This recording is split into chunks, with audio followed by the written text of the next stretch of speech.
घरा चढ़ के मारबो बरियारी रे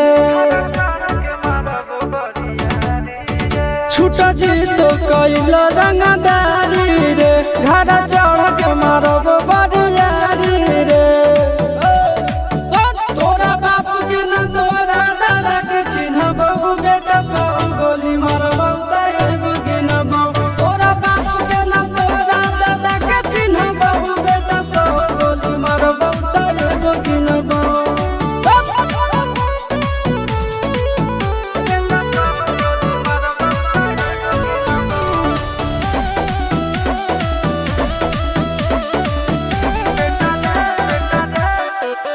बेटा रे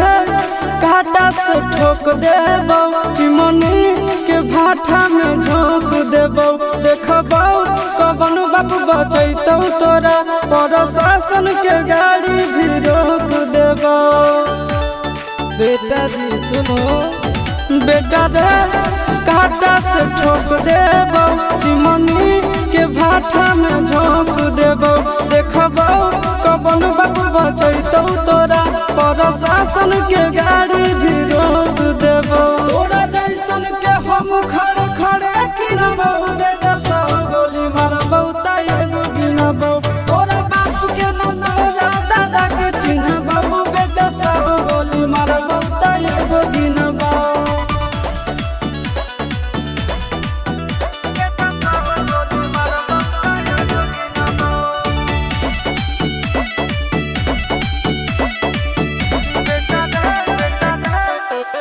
बेटा रे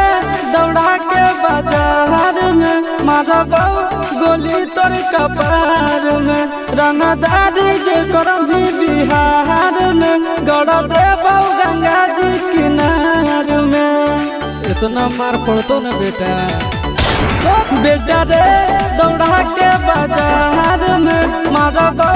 गोली तोर कपार में रंगदारी जे करम भी बिहार में गड़ देबो गंगा जी किनार में कहो चिंटू आशीष के कारण सुनबो बेटा सब गोली मारबो एगो गिनबो तोरा बाप के न तोरा दादा के चिन्हबो बेटा सब गोली मारबो एगो गिनबो मारत मारत पिछुआरा लाल कर दे बेटा ध्यान से बाप इधर है।